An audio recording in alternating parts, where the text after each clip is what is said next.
Welcome to the Weekly Bat.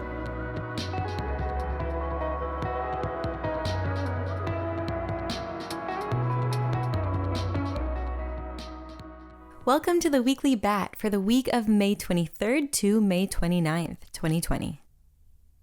Kicking off the week with some very fun news. We have a new feature to introduce called Brave Together. Brave Together is a new, high-quality and private web conferencing tool in Brave. You can literally try it out right now and start connecting with your friends and colleagues.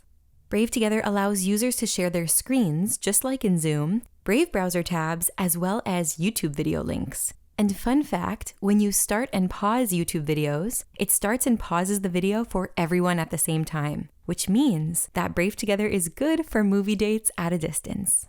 Brave Together is available for testing now for users in North America.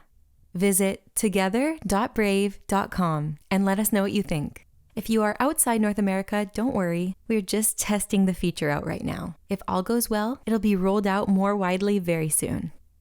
Up next, if you've been listening over the last couple of weeks, you know that Brave recently joined Verizon's Pay It Forward Live campaign to support small businesses.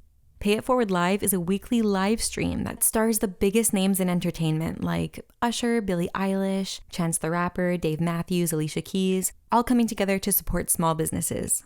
Verizon has chosen to feature Pay It Forward Live through sponsored images in Brave during select event dates and is promoting through Brave Ads ongoing for people to learn more, tweet for awareness, and tune into the live streams to provide much needed support for small businesses.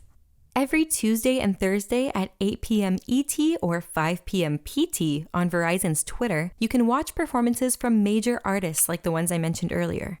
Performances from past acts can be revisited at any time. We encourage the community to learn more about the Pay It Forward Live campaign and to participate through Brave Ads to show their support for small businesses. Here's how to participate. It's super easy. For users in the US, if you see a Pay It Forward Live ad notification in Brave, click the ad and follow the steps to publish a tweet about the campaign using the hashtags PayItForwardLive and BeBrave. If you are outside of the United States, we've included a direct link to tweet your support in the Weekly Bat blog post, so be sure to check that out. Okay, just a quick recap so that's all clear. Brave Ads users in the United States only will be able to see the Verizon Pay It Forward Live campaign ads. However, anyone can tweet to show their support using the direct link that we've included in the Weekly Bat blog post.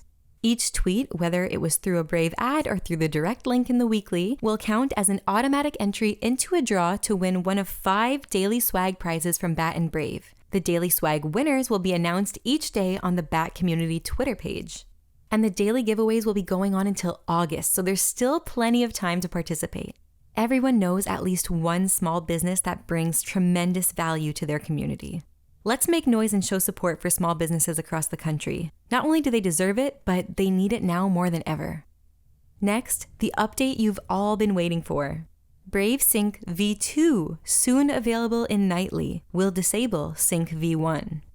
Within the next 2 weeks, Brave Sync version 2 will release in our Nightly version, replacing Sync version 1. Which means Brave Sync version 1 will no longer be supported. Sync v2 fixes several underlying issues in the code and adds additional data types to be synced across devices. Sync v2 also provides an improved user interface.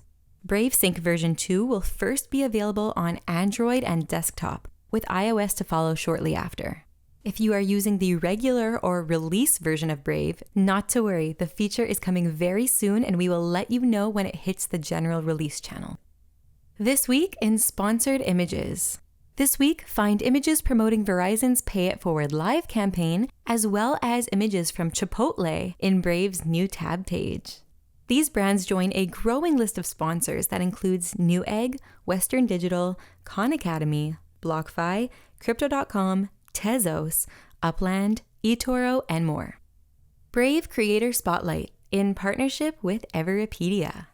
Our first featured creator of the week is Ben Eater. Ben is a digital content creator and podcaster. He makes educational videos about electronics, computer architecture, networking, and other technical subjects. He'll even teach you to build an 8-bit CPU from scratch.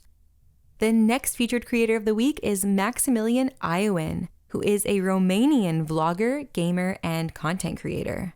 Max is best known for his comedic vlogs as well as for his Minecraft and Fortnite gameplays. You can find links to both creators' websites and channels as well as to their Everpedia entries in the weekly BAT blog post. Client updates. All right, here we go, desktop. This week, the Desktop Nightly channel graduated to version 1.11.39. The Desktop Dev channel graduated to version 1.10.77. The Desktop Beta channel progressed to version 1.10.76. And the Desktop Release channel progressed to version 1.9.76. On Android, the Beta channel progressed to version 1.9.78, and the Android Release channel progressed to version 1.9.77. No version updates for iOS this week. Please be sure to keep your Brave browser updated to the latest version at all times. This will allow you to stay ahead of bugs and benefit from all the latest updates and fixes. To update your Brave browser on desktop, go to brave://help. On mobile, if you don't receive updates automatically, you can manually update your Brave browser app from the App Store. Brave team tweets. Senior Developer Relations Jonathan Sampson tweets, 25 years ago, Brendan Eich, CEO at Brave, worked for 10 days on a novel programming language and demo. That language has since consumed the web and the world. Yesterday, it powered the beautiful UI and controls of SpaceX's Endeavour. Congratulations and thank you, Brendan. Chief Information Security Officer Yan Zhu tweets, we just added a feature in Brave based on Jitsi Meet, where you can start meetings with one click, no sign up needed. Jitsi is working on E2E encryption, but per our privacy policy, we don't log anything.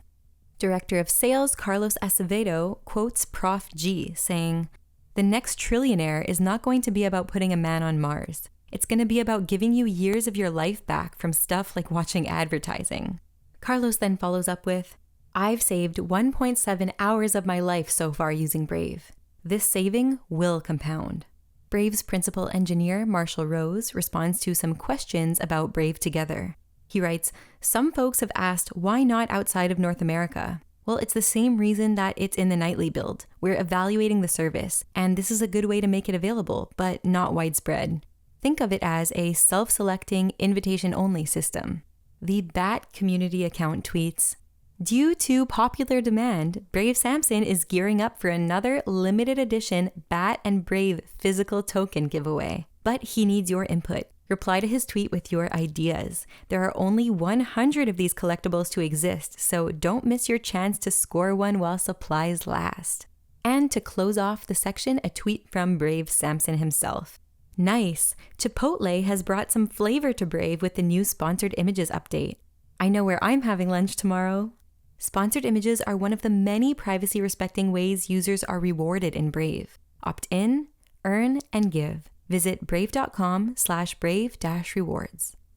BAT and Brave in the news. This first piece is from Decrypt. Privacy browser Brave now enables encrypted video calls. In brief, Brave browser has announced video calls can be made on the testing version of its browser. The service, Brave Together, offers end-to-end encryption with its calls, unlike other conferencing platforms such as Zoom. Unlimited participants can join the calls, though features are still in development. Brave wrote on Twitter that video conferencing is now available on Brave Nightly. Known as Brave Together, the platform allows end-to-end encryption for video calls, but it's still in testing mode with incomplete features. The service, for example, only enables encryption for one-on-one calls at the moment. Up next, more coverage on Brave Together from CNET. Brave builds privacy-focused video chat right into its browser. Brave is adding a video conferencing feature called Brave Together to compete with services like Zoom, Microsoft Teams, and Google Meet. Testing of the new feature has begun during a hot time for video chat as the coronavirus pandemic pushes work and personal communications online. Our focus is on no-friction private conferences for friends and family, said Marshall Rose, principal engineer at Brave, in an email. To use Brave Together, you launch a chat room from the Brave Together website and share its web address with an unlimited number of others. No account is required, and Brave doesn't log the activity. News you should know. This piece is from CNET. Zoom video chat's full encryption won't be a free feature. Zoom is working on end-to-end encryption to protect privacy on its increasingly popular video chat service, but the company will make it a premium feature not available to free accounts. Alex Stamos, a Zoom security consultant and former chief security officer for Yahoo, told Reuters the company could include exceptions like nonprofits or political dissidents, though.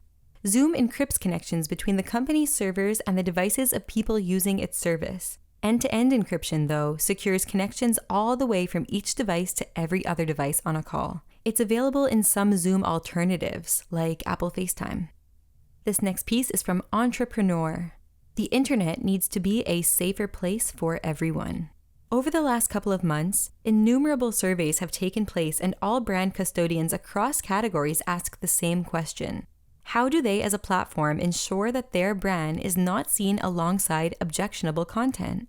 When probed further, the list of objectionable content starts with the usual pornographic and religious bigotry related, and then goes deep into the depiction of women and children in viral videos, violence against minorities, verbal abuse, and so on. Their worry is that if their ads appear alongside objectionable content, the potential erosion of brand value is huge. According to ComScore, having an ad appear alongside objectionable content can negatively impact a brand's reputation and even be more damaging to its bottom line. Consider the classic example of an airline ad poorly placed alongside a news article of a plane crash, or the simple potential of a popular consumer brand's ad to run adjacent to racially charged hate speech. Concerns around brand safety keep CMOs up at night, and for good reason.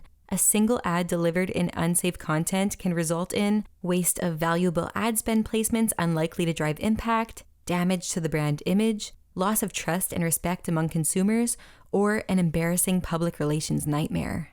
This is an aside from Jenny, not part of the article, but Brave users who are dialed in know that this is one of the main advantages of Brave ads for advertisers.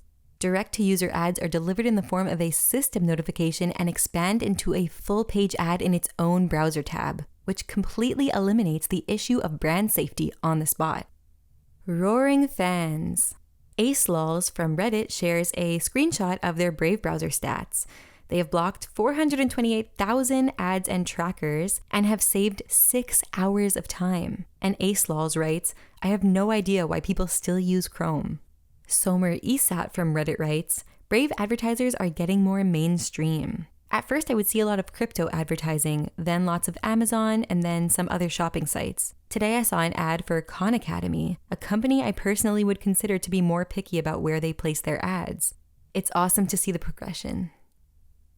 That's a wrap for this week. Thank you so much for tuning in, and if you would like to read the full stories whose headlines we cover on the podcast, be sure to read the accompanying weekly BAT blog post. You can find that on batcommunity.org always. Or if you're listening on YouTube, check the description box below the video for a link. And if you're listening on a podcast app or player, check the show notes.